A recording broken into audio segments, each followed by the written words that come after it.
Alors aujourd'hui, par la grâce de Dieu, nous allons partager sur le règne de Dieu. Nous allons prendre nos Bibles d'abord dans Colossiens chapitre 1, du verset 12 au verset 14. Colossiens 1, 12 à 14, il est écrit: Rendez grâce au Père qui vous a rendu capable d'avoir part à l'héritage des saints dans la lumière, qui nous a délivrés de la puissance des ténèbres et nous a transportés dans le royaume du Fils de son amour, en qui nous avons la rédemption et la rémission des péchés. Lorsque le Seigneur Jésus a enseigné la prière de notre Père, dans Matthieu chapitre 9, et plutôt 6, à partir du verset 9 jusqu'à, 14, il a dit, voici comment vous devez prier.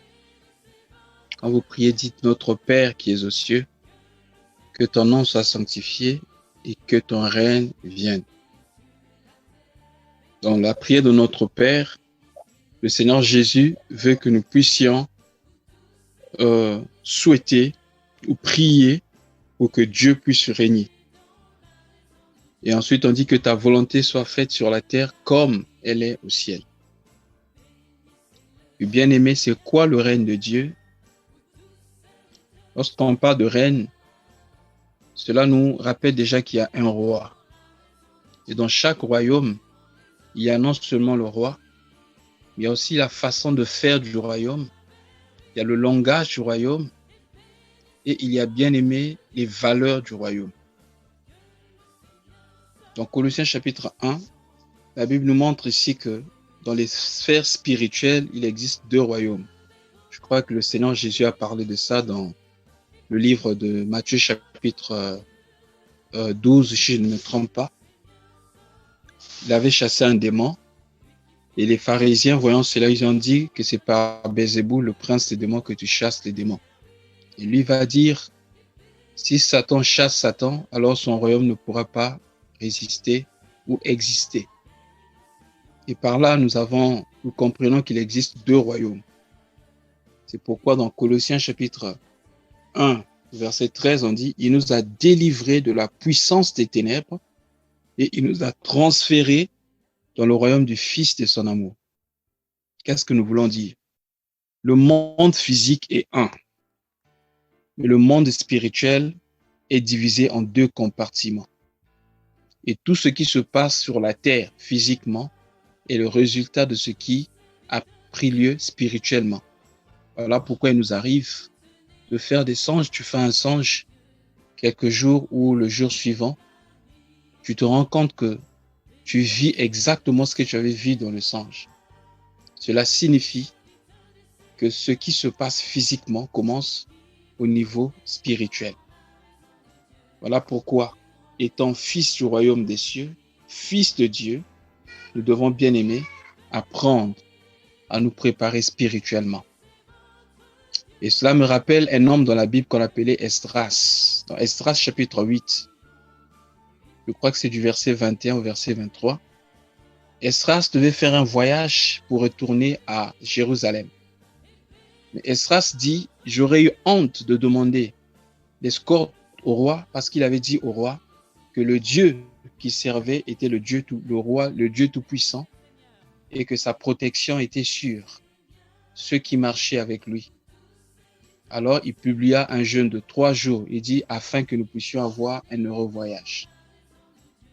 Donc, pour lui, pour se protéger contre les adversaires, contre les ennemis qui pouvaient les déranger pendant le voyage, il fallait jeûner et prier.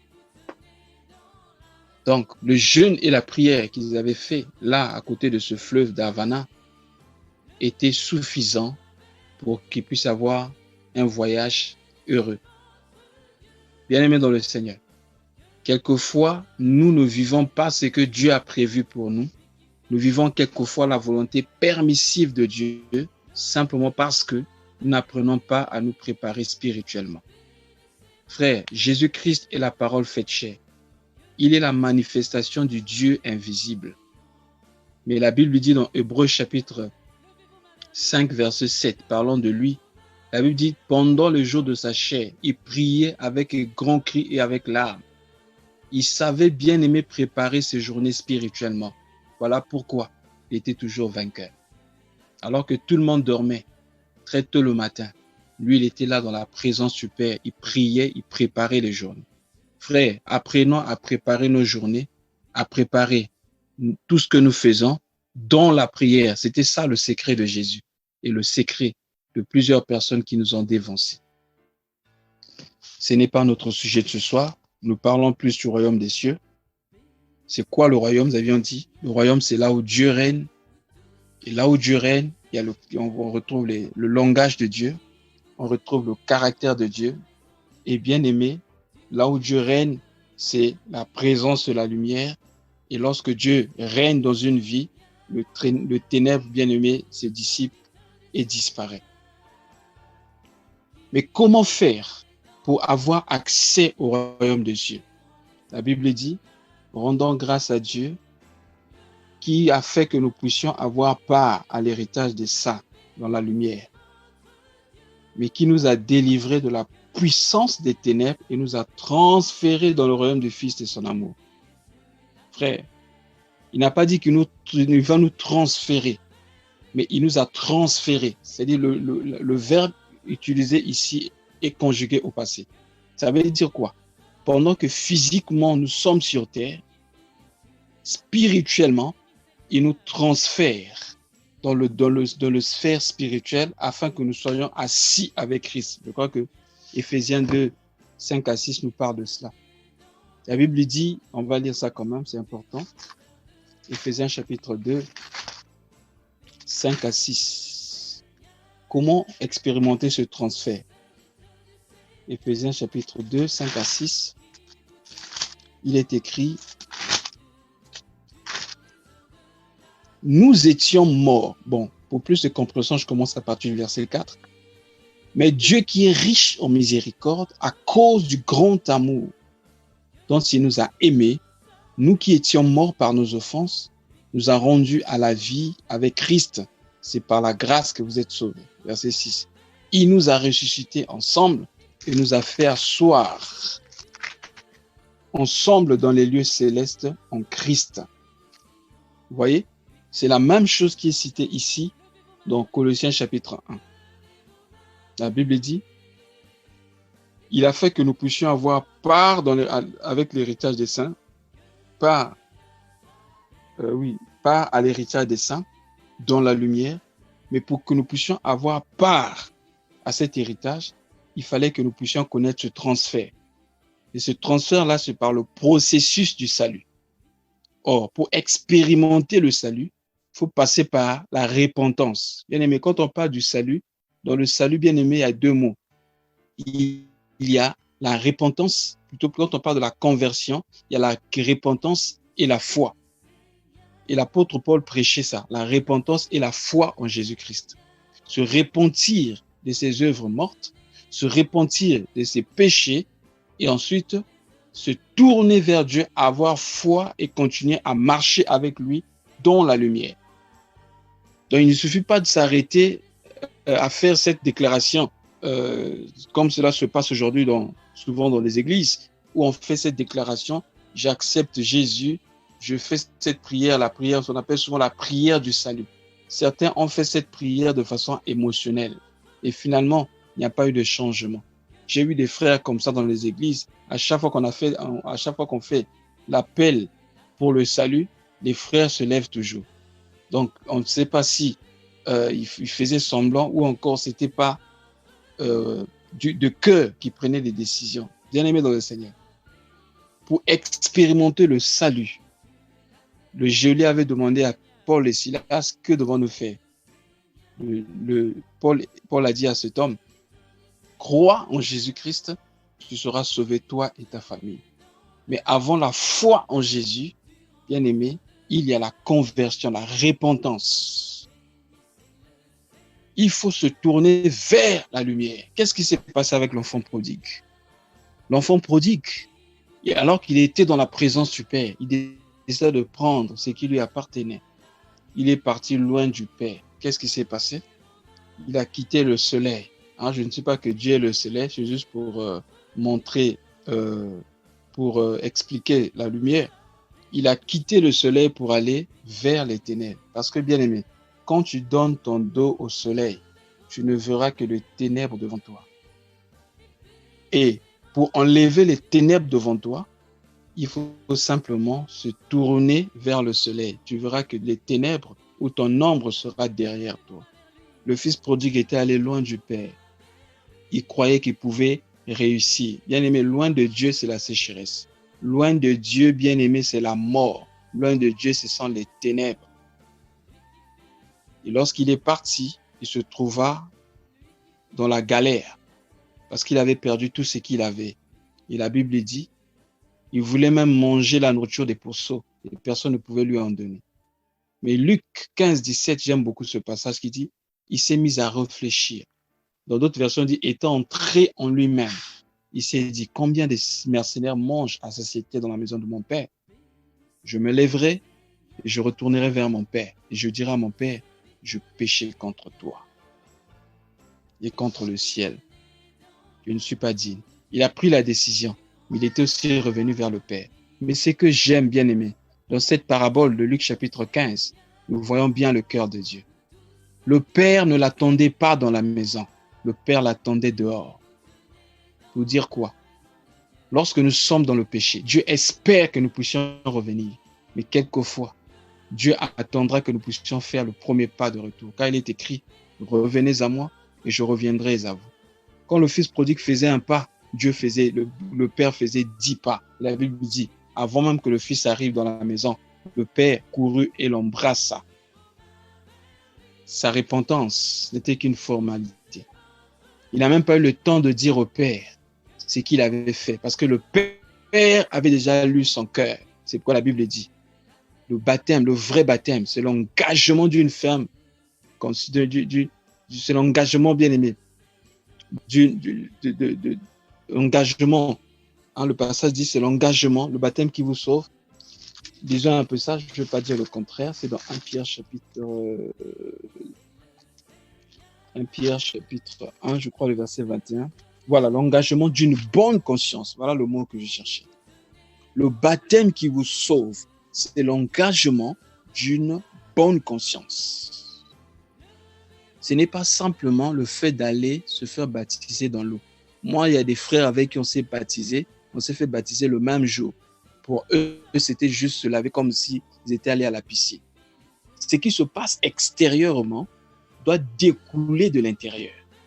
C'est le changement intérieur qui nous pousse à nous faire baptiser extérieurement pour montrer aux êtres visibles et invisibles qu'on a décidé de laisser, d'abandonner le péché pour suivre Jésus-Christ.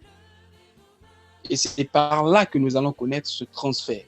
Nous allons quitter du lieu où nous étions dominés par les ténèbres, dominés par la puissance du péché, dominés par le roi de ce monde, la puissance de l'air qui contrôle les pensées. Bien aimé, est-ce que vous savez que la Bible nous parle de celui qu'on appelle le prince de la puissance de l'air? Disons un peu ça, ce n'est pas le sujet d'aujourd'hui. Nous toucherons ça lorsque nous allons plus parler plus du combat spirituel, mais c'est toujours important. Remarquez ce qui est écrit dans Éphésiens 2, versets 1 à 3. Vous étiez morts par vos offenses et par vos péchés, dans lesquels vous marchiez autrefois selon le train de ce monde. Vous remarquez bien? Selon le prince de la puissance de l'air, l'esprit qui agit maintenant dans les fils de la rébellion. Verset 3. Nous étions aussi, nous tous, nous étions de leur nombre, et nous vivions selon les convoitises de notre chair, accomplissant les volontés de la chair et de nos pensées. Et nous étions par nature des enfants de la colère, comme les autres. Vous voyez? Donc, c'est un esprit qui contrôle les pensées. Vous trouvez quelquefois des gens qui sont addicts à l'alcool, addicts au sexe, addicts à un certain nombre de choses. Ils savent que ce qu'ils font est mauvais. Ils savent que ce qu'ils font est mauvais. Mais ils sont incapables d'abandonner ces choses. Pourquoi? Parce qu'il y a une force qui est au-dessus de leur volonté. Paul a dit ça dans Romains chapitre 7, 14 à 23. Il dit, le bien que je veux faire, je ne le fais pas. Je fais toujours le mal que je ne veux pas. Ô bien-aimé dans le Seigneur. Pourquoi? Parce qu'il y a le prince de la puissance de l'air. C'est un esprit qui contrôle les pensées. Et ça contrôle aujourd'hui les médias pratiquement bien aimé, tous les secteurs. Voilà qu'on doit faire très attention. Donc, nous devons connaître ce transfert du royaume des ténèbres vers le royaume de la lumière. J'aimerais rappeler ceci. Dans ce domaine-là, dans le monde spirituel, il n'y a pas de neutre. Si tu n'es pas gouverné ou influencé par le royaume de la lumière, qui est dominé par le Seigneur Jésus-Christ, tu es forcément dominé par le royaume des ténèbres. Il n'y a pas de neutre. Soit tu es en Christ ou tu es sous la puissance des ténèbres. Et si tu es sous la puissance des ténèbres, ils vont te manipuler. Quand on voit par exemple des gens qui font des rêves où ils se retrouvent la nuit en train de s'accoupler avec des femmes, tout cela, bien aimé. Souvent, on appelle ça les maris de nuit, etc. Bien aimé, ce sont des réalités spirituelles. Il y a des choses, bien aimé, que tu ne peux pas contrôler. Il y a des choses, bien aimé, qui influencent, bien aimé, ta pensée. Comme je disais tout à l'heure, addict, par exemple, au sexe, à l'alcool. Moi, j'avais croisé un ami comme ça. Il aimait trop boire l'alcool. Tout le temps, il se saoulait la gueule. Il dit, j'ai essayé 3 fois, je n'ai pas pu. Je lui ai dit une chose, mon frère, Jésus a dit dans Jean chapitre 15, verset 5, sans moi, vous ne pourrez rien faire. Sans Christ, vous ne pouvez pas, parce que c'est une autre force. Pour dégager une force, il faut une force supérieure. 1 Jean 4, 4, celui qui est en vous est plus grand et plus fort que celui qui règne dans ce monde. Il n'y a que la puissance du Saint-Esprit. C'est le Christ en nous qui peut nous donner la capacité d'expulser ce qui est de Satan. Parce que, bien aimé, lui, c'est le prince de ce monde. Il domine cette terre. La Bible dit le monde entier est sous la puissance, sous la domination de Satan. Mais Christ nous donne la capacité de le surmonter. Parce que lui, il est au-dessus de Satan. Il est écrit, au nom de Jésus, tout genou fléchit. Où? Dans les cieux, sur la terre et sous la terre. Christ est venu pour manifester le royaume des cieux. Et il nous a montré la vie du royaume des cieux. Qu'est-ce que nous voyons, bien aimés? Premièrement, dans le royaume des cieux. Dans le royaume des cieux, c'était un royaume bien aimé, sans péché. Donc, le travail du Saint-Esprit dans notre vie, premièrement, c'est pour nous libérer du péché. Quand le Saint-Esprit vient dans la vie d'une personne, c'est pour libérer cette personne du péché, le péché adamique, et lui donne la capacité de surmonter le péché au jour le jour. Parce que, bien aimé, il y a 2 types de sanctification. Il y a la sanctification positionnelle. La Bible dit en Christ, nous avons été sanctifiés pour l'éternité. Nous avons connu, bien aimé, cette sanctification, bien aimé, éternelle. Ça, c'est la sanctification positionnelle. Mais il y a aussi une sanctification qu'on appelle la sanctification progressive. Hein? C'est ce qui s'est passé avec Pierre. Lorsque Jésus a lavé les pieds des apôtres, Pierre a dit à Jésus, Seigneur, tu pourras laver les pieds de tout le monde, mais moi, je n'accepterai pas que tu touches mes pieds. Jésus a dit, si je ne te lave pas les pieds, tu n'auras pas de part avec ceux qui sont avec moi. Et Pierre va dire, si tu veux laver mes pieds, tu laveras aussi ma tête et mes mains. En effet, Pierre était en train de parler de la manifestation du tabernacle. Parce que les pieds représentent le parvis, les mains représentent le lieu saint et la tête représente le lieu très saint. Mais Jésus va dire à Pierre, celui qui s'est lavé tout le corps n'a plus besoin de se laver le corps, n'a besoin de se laver que les pieds. Ça veut dire quoi? Le lavement de tout le corps, c'est la sanctification positionnelle. Le lavement des pieds, c'est la sanctification progressive. Plus bien aimé nous approchons de Dieu, Dieu va commencer à nous révéler des choses qui étaient des péchés, mais peut-être pour lesquels nous ne nous rendions pas compte que c'était des péchés. Et plus nous approchons de lui, nous nous rendons plus compte que nous sommes faibles et il nous sanctifie davantage. Nous nous sanctifions, nous sommes libérés du péché. C'est là où la Bible dit, il nous a transférés du royaume des ténèbres vers le royaume de la lumière, en qui nous avons quoi? Le pardon et la rémission, la rédemption et la rémission du péché. Donc, quand le royaume de Dieu vient dans la vie d'une personne, le royaume de Dieu, quand on parle du royaume de Dieu, c'est la vie de Dieu en nous. La vie de Dieu enlève le goût du péché. Qu'est-ce que je vais dire? Lorsque nous sommes nés de nouveau, cela ne signifie pas que nous n'allons plus jamais pécher. Non. La différence, c'est que nous n'allons plus avoir le goût du péché. C'est ça la différence. C'est comme le passage du cochon au chat. Vous savez, le cochon par nature, il est sale. Sa vie, c'est la saleté. Ça, c'est notre nature lorsque nous étions sans Christ. Mais lorsque nous sommes nés de nouveau, nous prenons la nature du chat. Le chat est naturellement propre. Mais cela ne signifie pas que le chat peut se salir par erreur. Mais dès que le chat tombe, il se salit, le réflexe, c'est que le chat enlève la saleté. C'est ça la nature des enfants de Dieu. Quand tu es en Christ, bien-aimé dans le Seigneur, la Bible dit, celui qui est en Christ devient une nouvelle créature, les choses anciennes sont passées. Et elle dit, comment reconnaître ceux qui sont nés de Dieu? Ceux qui sont nés de Dieu ne pêchent pas. Ça veut dire quoi? Ceux qui sont nés de Dieu ne pêchent pas volontairement. Ceux qui sont nés de Dieu ne trouvent plus le goût dans le péché. Pourquoi? Parce qu'ils ont connu le renouvellement de l'intelligence. Il y a eu ce qu'on appelle, bien aimé, un changement du système de valeurs. Ils ne valorisent plus les choses comme les autres les valorisent. Et ils ne marchent plus par eux-mêmes. Ils se laissent guider par le Saint-Esprit. C'est là où la Bible dit, tous ceux qui sont nés de Dieu, tous ceux qui sont fils de Dieu, marchent par l'Esprit de Dieu. Donc, la présence du royaume de Dieu dans notre vie enlève le désir de péché. Et la présence du royaume de Dieu dans notre vie apporte l'amour. Vous savez, il y a de ces deux royaumes, le royaume des ténèbres et le royaume de la lumière. Il y a la base. Ce qui fait la fondation du royaume des ténèbres, c'est la haine. Et ce qui fait la base du royaume de la lumière, c'est l'amour. C'est pourquoi la Bible dit, celui qui aime connaît Dieu et est né de Dieu. Celui qui n'aime pas, même s'il a des versets bibliques dans la tête, même s'il fait des miracles, il n'a pas connu Dieu, il n'est pas certainement du royaume. Ne tremblez pas devant une telle personne.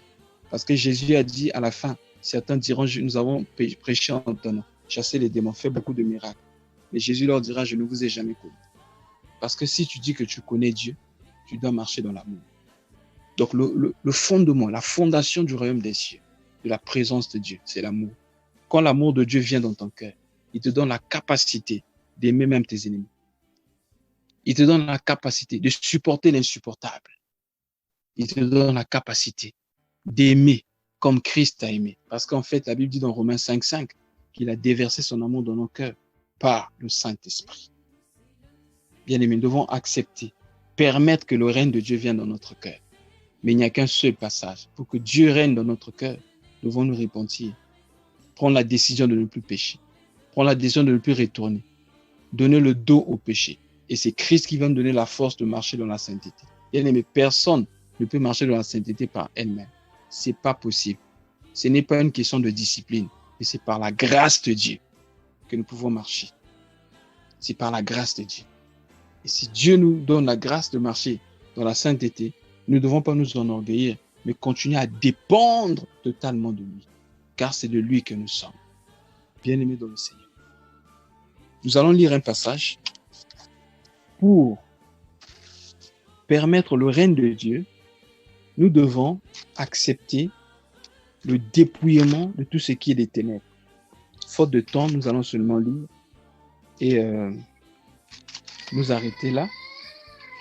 C'est dans Romains chapitre 13. On va aller du verset 11 jusqu'au verset 14. La Bible dit, « Cela importe d'autant plus que vous savez en quel temps nous sommes. C'est l'heure de vous réveiller enfin du sommeil. » C'est quel sommeil? Le sommeil spirituel.